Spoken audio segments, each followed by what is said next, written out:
Good morning friends. So today we are going to discuss an important topic of class 10.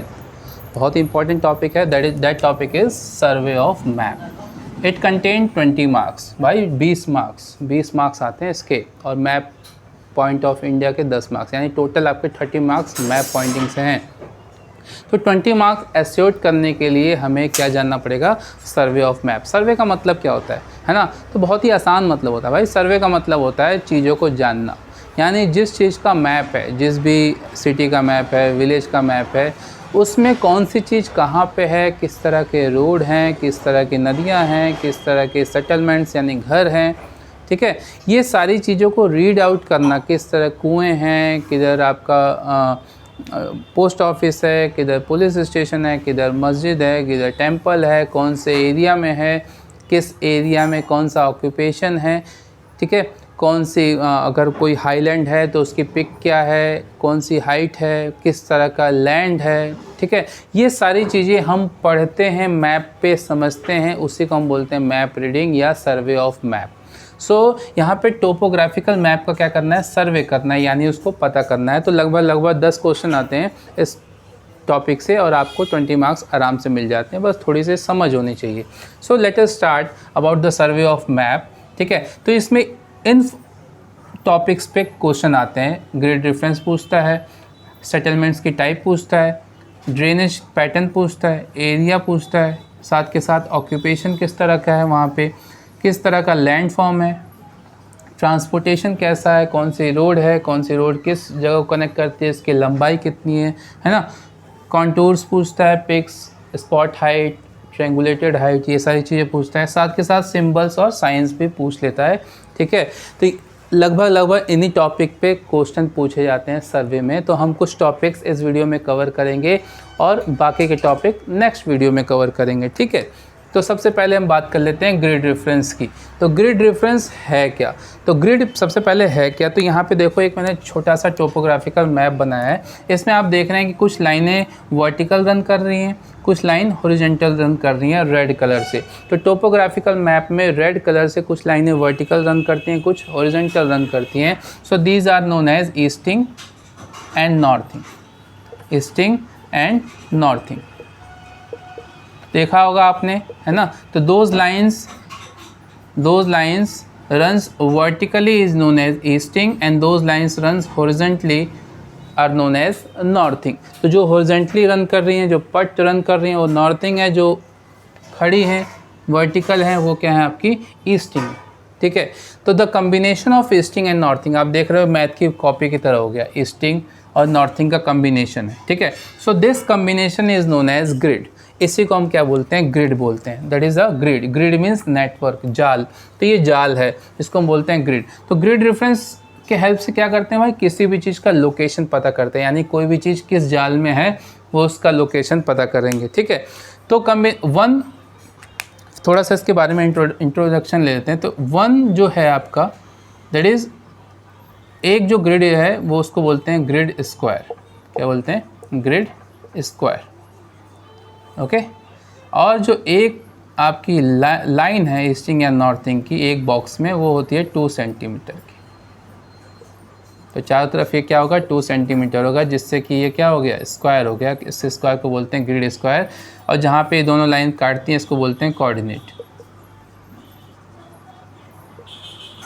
बोलते हैं, ठीक है। ये तो हो गया हल्का सा इंट्रोडक्शन। अब बात कर लेते हैं ग्रिड रेफरेंस की। तो ग्रिड रेफरेंस से हम क्या पता कर पाते हैं? लोकेशन पता कर पाते हैं, किसी भी चीज़ की location, the location of a particular thing on a topographical map. तो लोकेशन क्या है, ठीक है। फॉर एग्जांपल एक एग्जांपल लेते हैं भाई।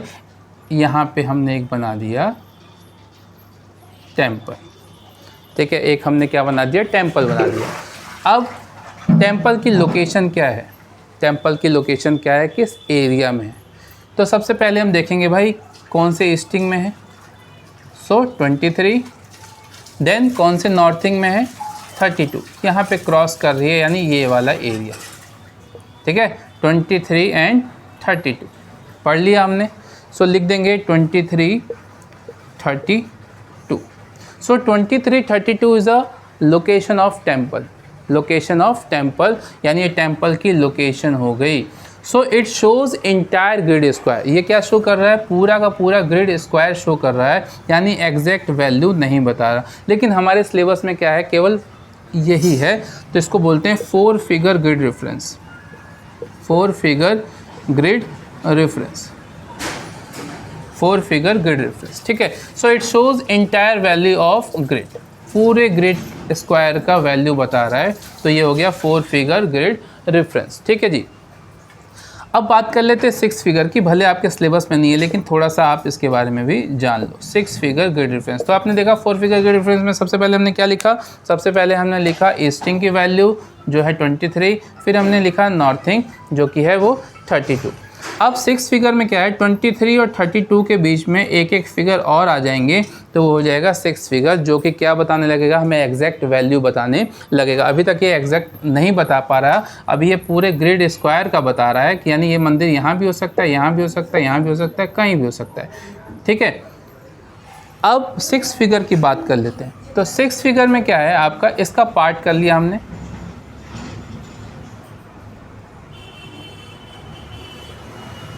सो we divided this square into 10 equal part, 9 part कर लेंगे, एक 10 हो गया, ठीक है। तो किसी भी चीज़ को हमें 10 पार्ट करना है तो उसके 9 लाइन खींच लेते हैं तो 10 पार्ट हो जाता है। So with the help of scale और with the help of survey scale, एक सर्वे स्केल आता है प्लास्टिक का, उसके ऊपर रखोगे तो ये 10 आपके पार्टीशन आ जाएंगे। सो यहाँ पे आप देखेंगे कौन सी लाइन यहाँ मैच करती है और यहाँ पे कौन सी लाइन मैच करती है, यानी जो ये ग्रिड है उसके अंदर एक और हमने क्या बना दिया, छोटा सा ग्रिड बना दिया, ठीक है। अब हम क्या करेंगे, 23 सबसे पहले हमने क्या लिखा था, ईस्टिंग, उसके बीच में एक जगह छोड़ दी, फिर लिखा था नॉर्थिंग 32। अब इन दोनों के बीच में एक एक फिगर और आ जाएगा, यही वाले फिगर, मान लो ये 1 2 3 4 5 6 और ये 1 2 3 4 5 6 7, ठीक है। ये सब पार्ट ऑफ क्या है, नॉर्थिंग 6 एंड सब part of easting 7। So after easting 23 के बाद हमने क्या लिख देना है, सब पार्ट ऑफ नॉर्थिंग। तो नॉर्थिंग का सब पार्ट क्या है, 6, सो 23 6 एंड आफ्टर नॉर्थिंग सब part of easting 32 7, so 23 6 32 7। This is the exact location of this temple and this is known as 6 figure grid reference। इसको क्या बोलते हैं, 6 figure grid reference। तो ये सबसे इम्पॉर्टेंट है इस सर्वे का कि हमें एड्रेस पे पहुंचना आना चाहिए, यानी किसी भी चीज़ का, कोई भी चीज़ पूछेगा भाई फलाना ग्रिड रेफरेंस से इस ग्रिड रेफरेंस तक जो रोड है वो किस तरह की रोड है, यानी इस ग्रिड रेफरेंस से इस ग्रिड रेफरेंस तक जो रिवर है उसकी लंबाई क्या है। तो पहले तो आप उस ग्रिड रेफरेंस से पहुंचेंगे ना, तो सबसे पहले हमें क्या आना चाहिए, पहुंचना आना चाहिए लोकेशन पे, यानी आपको किसी ने एड्रेस बता दिया तो आप उस एड्रेस पे कैसे पहुंचेंगे, ये सबसे ज़रूरी है। तो ये क्या, किससे पता चलता है हमें, ग्रिड रेफरेंस से। अब दूसरी बात कर लेते हैं हम टाइप्स ऑफ सेटलमेंट। उससे पहले हम बात कर लेते हैं एरिया, उससे पहले हम बात कर लेते हैं थोड़ा सा एरिया के बारे में, ठीक है। उसके बाद ये दोनों चीज़ें कवर करेंगे। तो एरिया फाउंड, एरिया कैसे फाउंड करेंगे और एरिया किस तरह का क्वेश्चन आता है एरिया फाउंड करने का। तो एरिया में आता है, मान लो ये पूरा का पूरा ऐसे सपोज ये है, मान लीजिए, ठीक है, ये पूरा एक किसी कलर से रंगा हुआ है, मान लीजिए हमने ग्रीन कलर से कलर है, ठीक है, ग्रीन कलर, डार्क ग्रीन है, डार्क ग्रीन। सो अभी आपको पता होना चाहिए कि भाई डार्क ग्रीन है किसके लिए। तो dark green is assigned for forest region, natural vegetation. तो डार्क ग्रीन नेचुरल वेजिटेशन के लिए होता है, क्लियर, ठीक है। लाइट ग्रीन जो होता है वो किसके लिए होता है, ग्रासलैंड के लिए होता है। येलो किसके लिए होता है भाई, एग्रीकल्चर के लिए होता है। वाइट किसके लिए होता है, बैरन लैंड के लिए होता है। तो ये कलर के बारे में आपको पता होना चाहिए। अभी मान लो पूछ देगा find the area of natural vegetation covered in toposheet, area of natural vegetation, area of natural vegetation, यानी जो जंगल है, एरिया ऑफ फॉरेस्ट रीजन है ना, फॉरेस्ट रीजन का एरिया पूछ देगा। अभी आपको पहले तो ये पता होना चाहिए कि किस कलर से रंगेंगे तो फॉरेस्ट रीजन है, मान लो डिफरेंट कलर से, तो आप कैसे जानेंगे कौन सा फॉरेस्ट रीजन है, कौन सा क्या है, ठीक है। तो फॉरेस्ट रीजन पता करने के लिए हमें क्या पता होना चाहिए भाई, ये किस कलर से होता है, तो डार्क ग्रीन से होता है, ये पता चल गया बिल्कुल।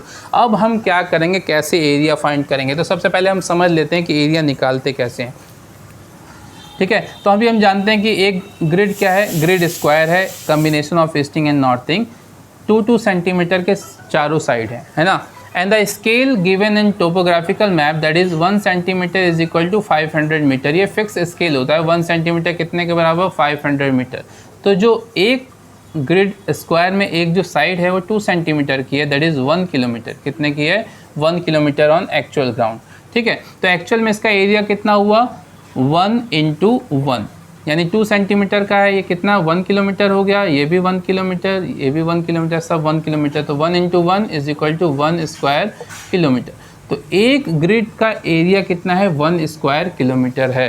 तो एक ग्रिड का हमें एरिया पता चल गया 1 स्क्वायर किलोमीटर। ये बिल्कुल होता ही होता है, एक ग्रिड स्क्वायर का एरिया होता है 1 स्क्वायर किलोमीटर।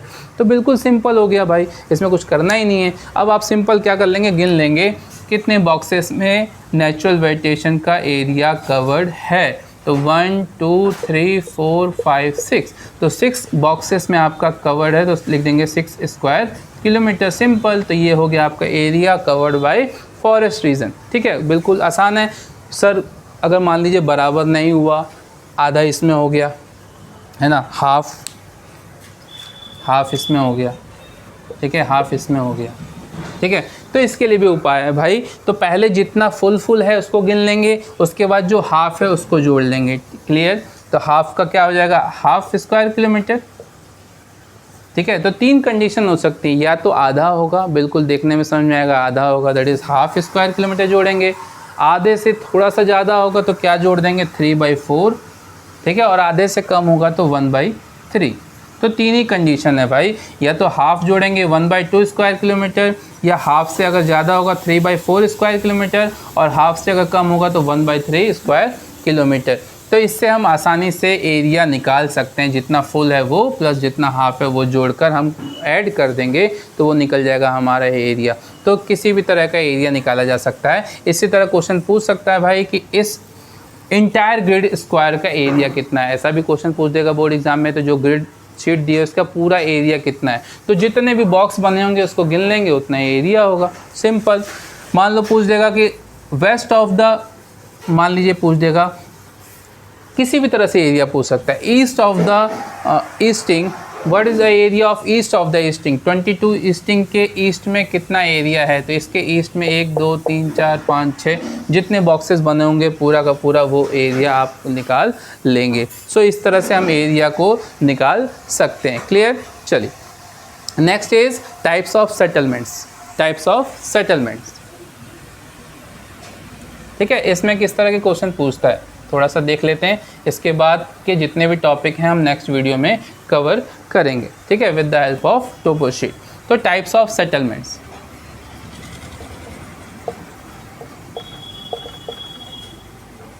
तो सेटलमेंट्स होता क्या है, settlement is a group of houses. Short form में समझ लीजिए कि हाउसेस का ग्रुप होता है, group of houses, group of houses. ठीक है, तो इसके कुछ पैटर्न होते हैं, बनाने का तरीका होता है। ठीक है, तो उस पैटर्न को हमें ग्रिड रेफरेंस में, वो पैटर्न ग्रिड में दिया रहता है, मतलब टोपो शीट में दिया रहता है, उसको पहचानना रहता है, या किस ग्रिड रेफरेंस में किस तरह का सेटलमेंट है उसको पहचानना रहता है। तो 3 पैटर्न है इसके, मेनली जो पैटर्न है वो पैटर्न 3 है। ठीक है, तो 3 मेन पैटर्न है, इसके अलावा एक और पैटर्न है, तो मान लीजिए 4 पैटर्न है। ठीक है, तो पहला कौन सा है आपका, सबसे पहला लीनियर सेटलमेंट्स, लीनियर सेटलमेंट। ठीक है, लीनियर का मतलब एक लाइन में, तो इसको पहचानें कैसे, तो भाई रोड बनी होगी उस पर, और रोड के साइड साइड में एक लाइन से घर बने होंगे, रोड के साइड में एक लाइन से घर बने होंगे, उसको बोलते हैं हम लीनियर सेटलमेंट्स, उसको हम बोलते हैं लीनियर सेटलमेंट्स। ठीक है, लीनियर सेटलमेंट्स।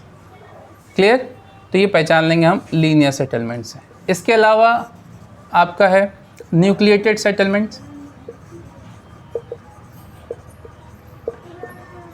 न्यूक्लिएटेड सेटलमेंट्स, सो इस सेटलमेंट्स में क्या है कि घर का कोई पैटर्न नहीं है, बिल्कुल पास पास में बहुत ही कॉम्पैक्ट तरीके से घर बने होंगे, इसका एक फिक्स पैटर्न नहीं होगा। ठीक है, उस तरह के सेटलमेंट्स को हम बोलते हैं न्यूक्लिएटेड सेटलमेंट्स, बिल्कुल क्लोजली कॉम्पैक्ट रहेंगे एक दूसरे से रेड कलर में, ठीक है। तो उसको हम बोलेंगे न्यूक्लिएटेड सेटलमेंट्स, ईजी तरीके से आप पहचान सकते हैं। तो एक चीज़ और है, जहाँ पे न्यूक्लिएटेड सेटलमेंट्स रहते हैं, बहुत ज़्यादा घर रहते हैं, वहाँ पे हम क्या पता कर पाते हैं कि भाई कि यहाँ पे सारे रिसोर्सेज की अवेलेबिलिटी है। तो जहाँ भी रिसोर्सेज की अवेलेबिलिटी रहती है, वाटर अवेलेबिलिटी रहती है, ट्रांसपोर्टेशन अवेलेबिलिटी रहती है, हॉस्पिटल रहता है, पुलिस स्टेशन रहता है, तो जाहिर सी बात है वहाँ पे सेटलमेंट्स कैसा होगा, न्यूक्लिएटेड सेटलमेंट्स होगा। तो ये इस तरह से भी आप पहचान सकते हैं कि भाई न्यूक्लिएटेड सेटलमेंट हैं तो रिसोर्सेज की अवेलेबिलिटी होगी, वहाँ पानी की अवेलेबिलिटी होगी, तो वाटर अवेलेबिलिटी है तो न्यूक्लिएटेड सेटलमेंट्स होगा, ठीक है। इसके अलावा जो है आपके डिस्पर्स सेटलमेंट्स,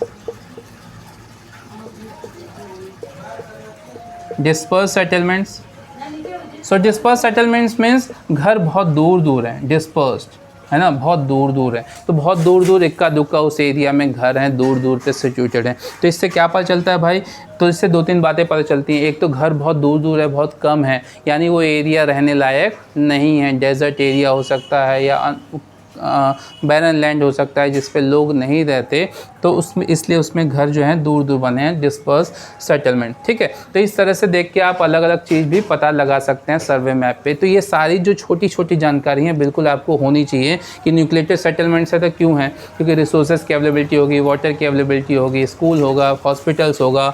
लीनियर सेटलमेंट से तो जाहिर सी बात है कि हाईवे है, रोड है ना, आपका मेटल रोड है जिसके आसपास घर बना है, देखने से पता चल जाएगा। इसके अलावा एक और होता है, कभी कभी पूछा जा सकता है, दैट इज़ रेडियल सेटलमेंट्स।